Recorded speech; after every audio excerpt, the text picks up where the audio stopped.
It had been almost 5 years since I had last seen him. Back then, he was just Eli's little brother.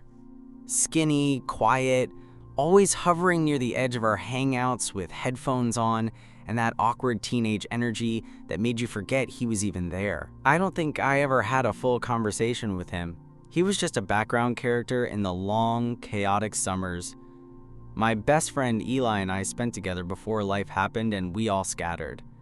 But this summer was different. Eli had invited me up to his family's lake house for a long weekend, a much-needed break from the city and the relentless grind of adulthood. I almost said no. I was behind on work, tired, not in the mood to make small talk with old college friends I hadn't seen in years, but something told me I needed to go. Maybe it was nostalgia, or maybe I just missed the version of myself I used to be when I was around Eli.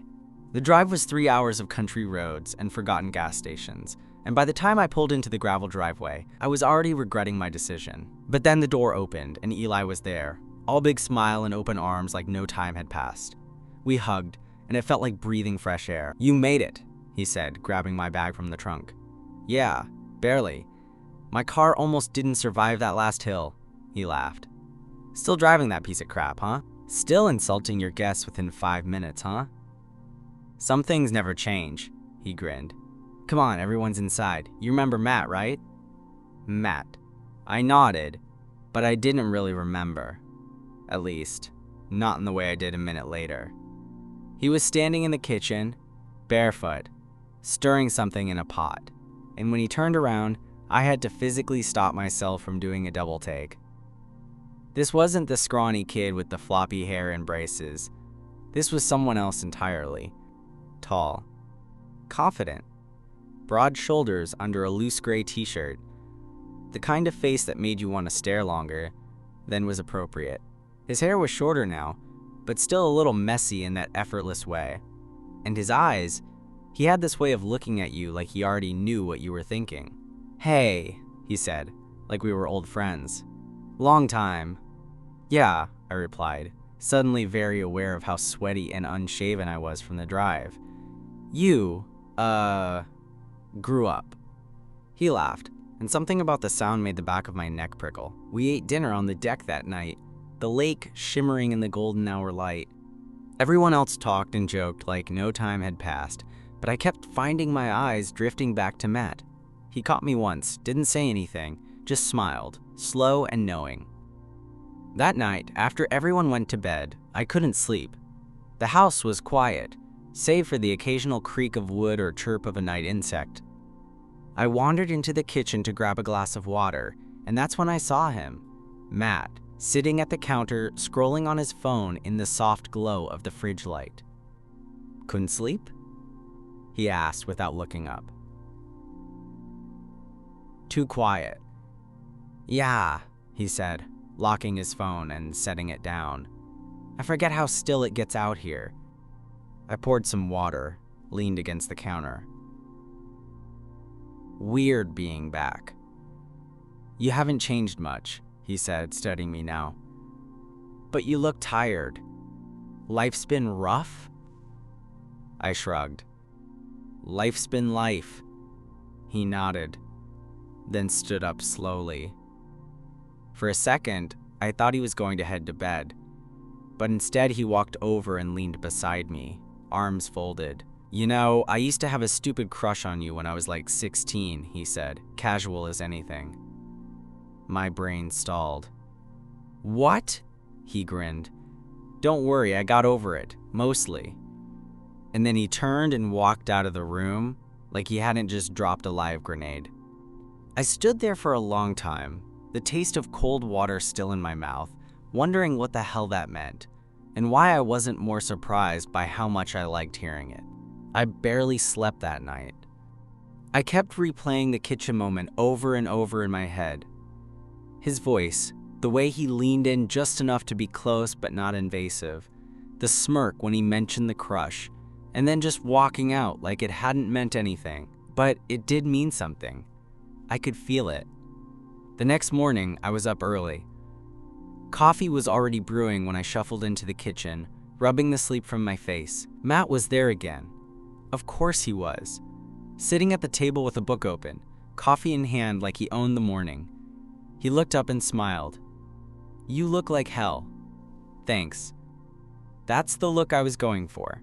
He chuckled, not moving. "So, you think about what I said?"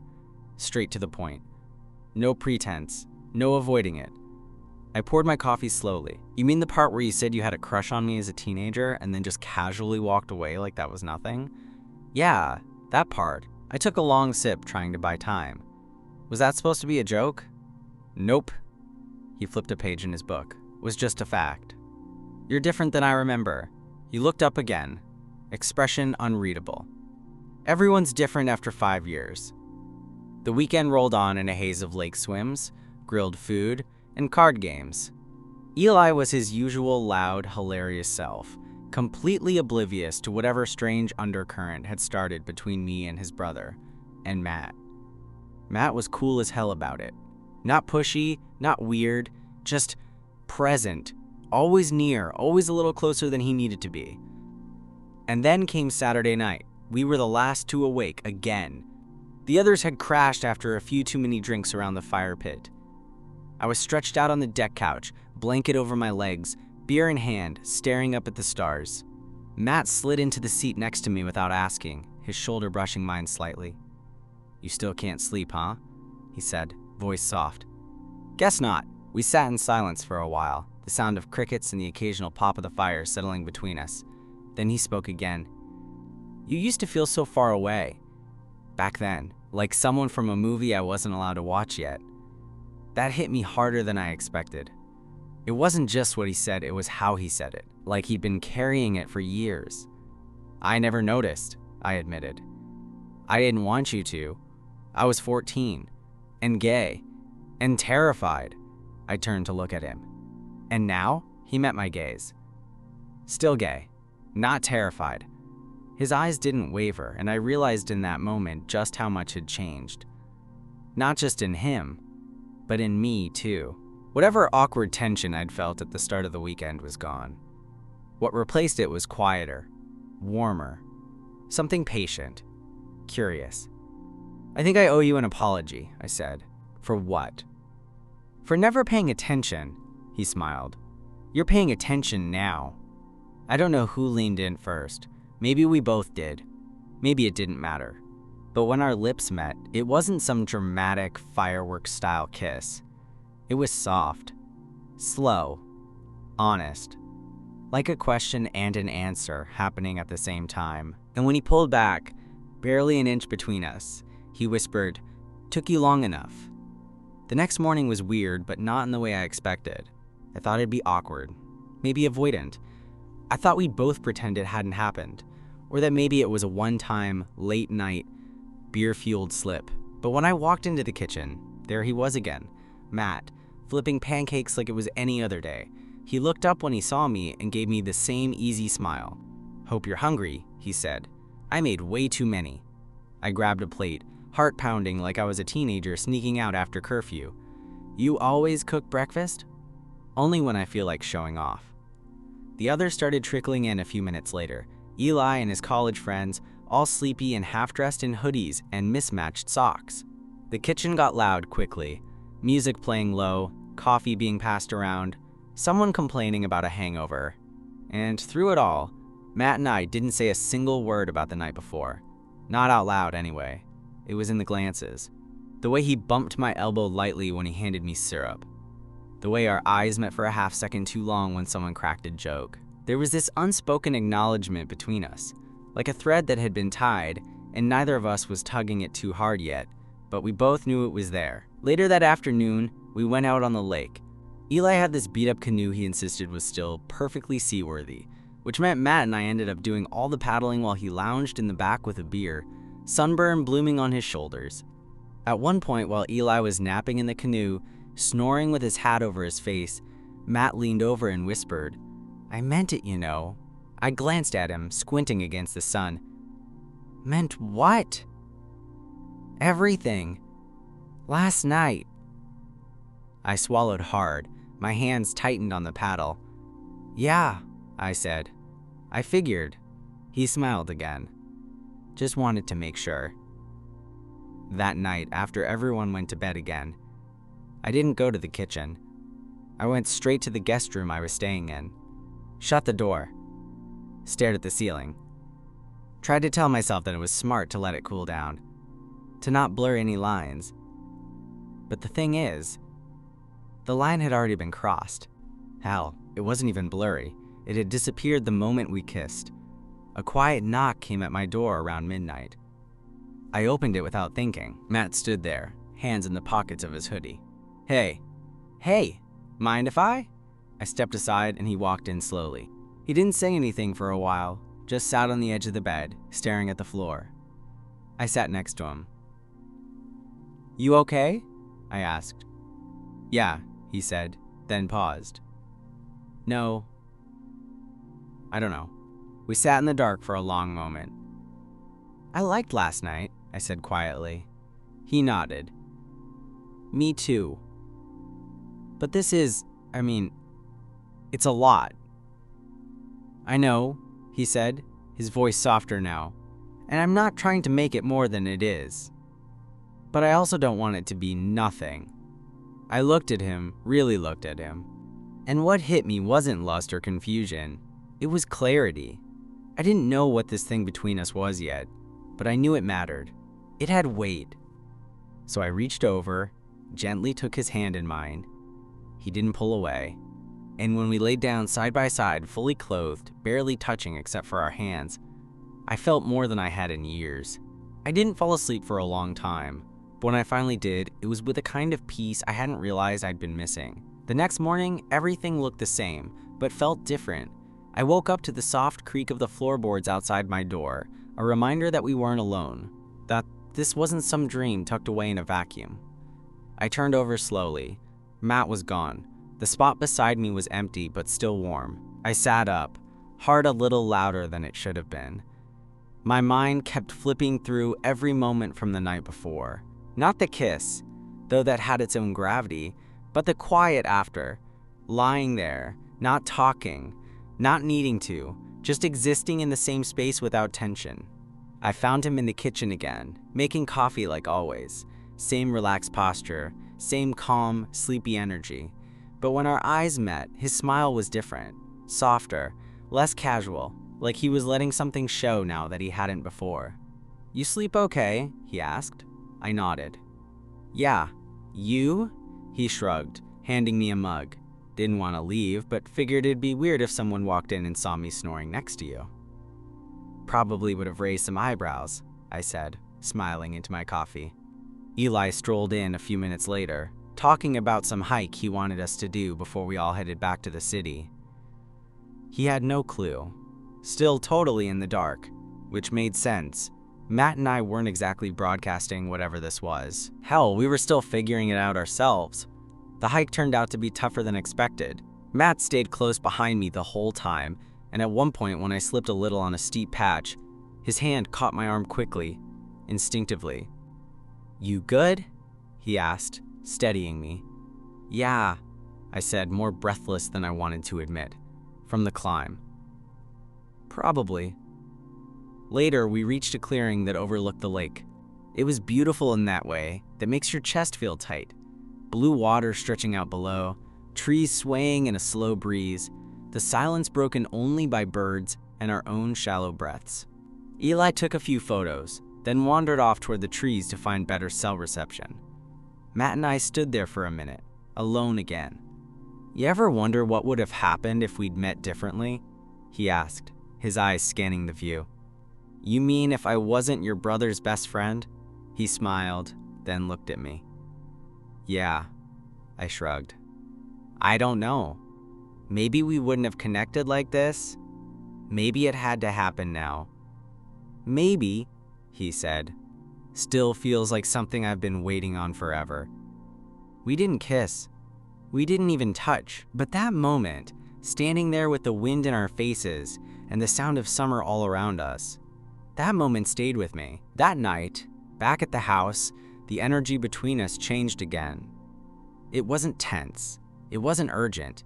It was quieter now, more certain. And when we ended up alone again, this time in the living room while everyone else slept, I didn't wait for him to ask. I pulled him gently toward me, And this kiss wasn't a question. It was an answer.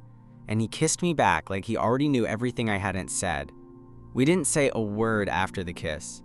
Not because it was awkward, but because it didn't need anything else. It felt like all the things we'd tiptoed around for the last few days, hell, maybe for years, had finally landed. Matt leaned into me, his head resting against my shoulder as we lay back on the couch, feet tangled in a blanket someone had left there from earlier. The only light came from the kitchen, dim and golden. It made the whole room feel like it had been cut off from the rest of the world. I wasn't thinking about what would happen when the weekend ended. I wasn't thinking about Eli, or the fact that this whole thing could implode if it ever got weird between us. I was just here, with him. Then Eli's voice snapped through the silence from somewhere upstairs. "Did one of you idiots leave the back door open?" Matt jolted upright, and for a split second, we both looked at each other like kids who just got caught sneaking out. He scrambled off the couch and straightened his hoodie, already halfway across the room before I could say anything. "It was probably me," he called up the stairs, casual. "I went to grab firewood earlier." "You're gonna let raccoons in," Eli grumbled. Then his door shut again. Matt turned to me from the hallway and mouthed, "Close one." I exhaled, heart thudding. Not from fear, from adrenaline, from knowing just how thin the line was between what we had and the rest of the world finding out about it. I joined him in the hallway a minute later. "Guess we're not telling him yet," I said. Matt raised an eyebrow. "Would you want to?" I hesitated. "Eventually. I don't know how he'd take it." "He'd take it fine," Matt said. "It's not like I'm dragging you into something weird. It's real, for me at least." "It's real," I said. "I'm just not ready to make it a thing, not when the weekend's still happening. I don't want to screw this up. With you, with him." He nodded slowly. "Okay, we'll keep it quiet for now." But the quiet didn't last. The next morning, things got messy. Not because of anything we did, but because people noticed things. And Eli wasn't stupid. It started with a comment at breakfast. We were sitting around the patio table, Matt and I across from each other. I didn't even realize how obvious we'd been until Eli looked between us and smirked. "What's up with you two?" he asked, half laughing. "Did you finally learn how to talk to each other without glaring?" I froze mid-sip of my coffee. Matt answered without flinching. "Yeah. We grew up. Crazy, right?" Eli chuckled and let it go. But for the rest of the day, I could feel him watching us more closely. Not in a suspicious way, just curious. Like he was waiting for something to click. That night, when we were all sitting by the fire pit, Eli passed me a beer and sat down next to me. "So, serious question," he said, low enough that no one else could hear. "Okay. What's going on with you and Matt?" I blinked. "What?" He gave me a look. "Come on. I'm not an idiot. You keep staring at him like he's gonna disappear. And he's been acting all different." I stared into the fire. "We've just been talking, that's all." "You sure?" I paused. "Mostly." He studied me for a beat longer, then took a sip of his drink. "Just don't mess with him, okay? He's got more going on under the surface than people think." I nodded. "I'm not messing with him." "Good," he said, eyes on the fire again. "Because if you do, I'm kicking your ass."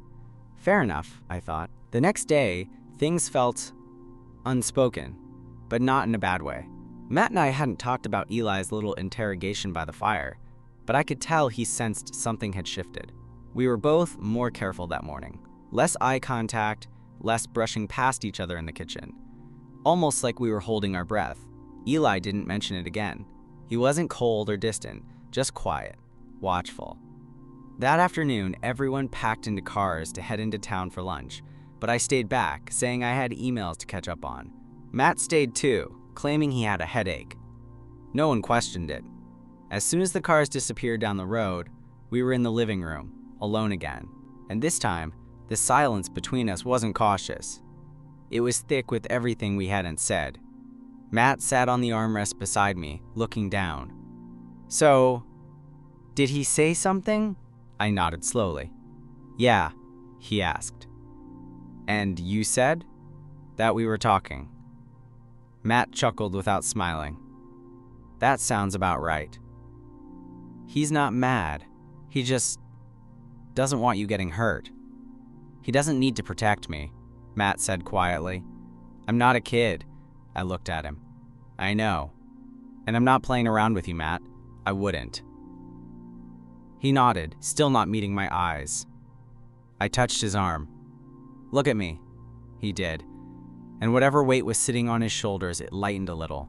We're not really hiding anymore, are we? I asked. No, he said. Not really. That night, something changed. Eli didn't grill us. He didn't crack any jokes.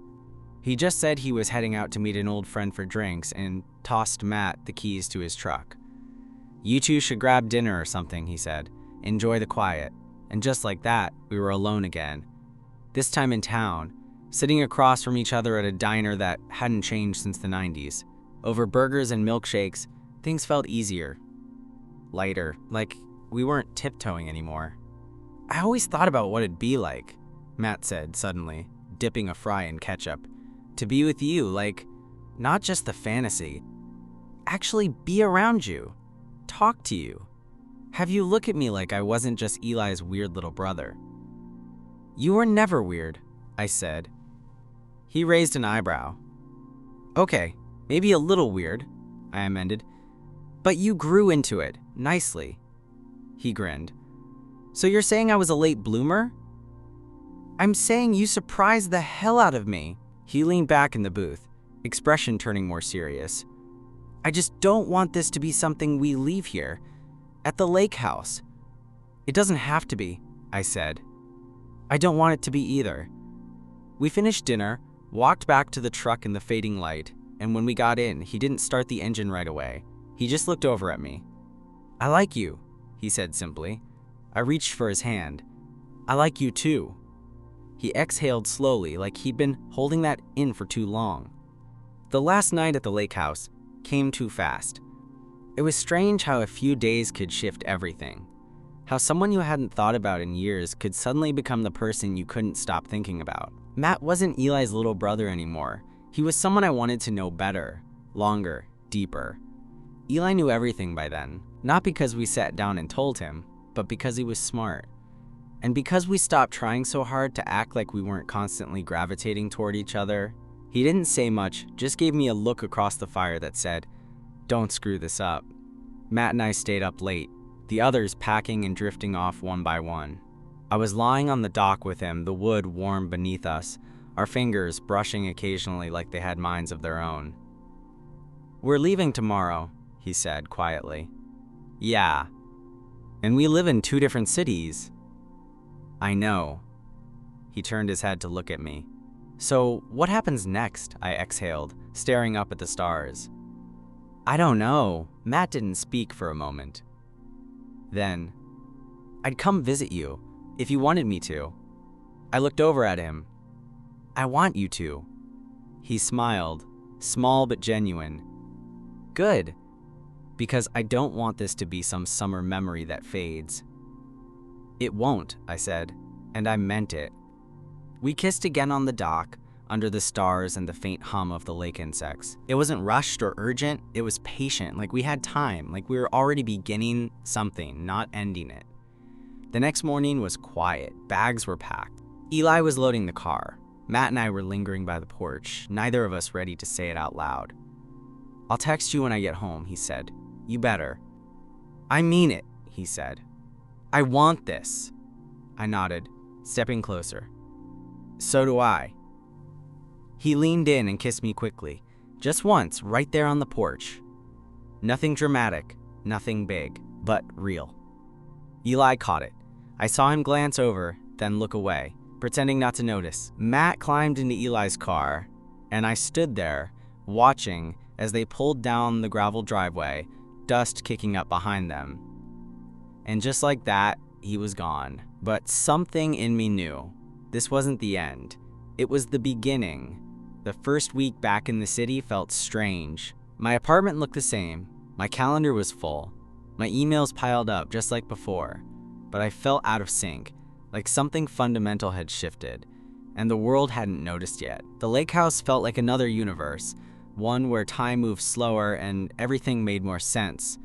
One where Matt existed beside me, not through a screen or in memory. We texted every day, short stuff, mostly, photos, random thoughts, one-word replies that somehow carried more weight than whole conversations. But I could tell he felt the same tug I did, the pull to not let what we had die in the glow of summer. 3 days in, he called. "Hey," he said, voice a little breathless like he'd just run upstairs. "So, I got a week off. Kind of last minute. Yeah? Yeah. I figured maybe I'd come visit. If that's still something you want." I didn't hesitate. "Yeah, when?" "Tomorrow morning," he said. "I'm already halfway packed." I don't know if I slept that night. Every part of me buzzed like a live wire. I cleaned my apartment twice, bought groceries I didn't need, tried on 3 different shirts before realizing it didn't matter. By 11 a.m. the next day, he was there, backpack slung over his shoulder. Same calm expression, same look in his eyes that told me this wasn't just about a hookup or nostalgia. It was about him choosing me. Choosing this. He walked in, looked around, then looked at me. "You gonna hug me or what?" I stepped forward and pulled him in, and it hit me harder than I expected. That feeling of home, not in a place, but in a person. The rest of that week was a blur in the best way. We didn't try to force anything. We didn't define it. We cooked, binge-watched terrible shows, kissed on my fire escape at night with the city buzzing around us.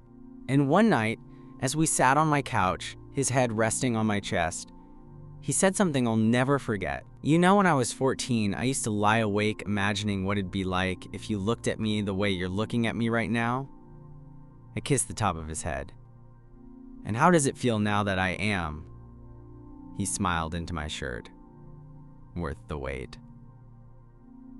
We didn't need big declarations. We didn't need to call it anything yet. All we needed was the truth. And the truth was this: I wasn't just visiting something temporary. I was home.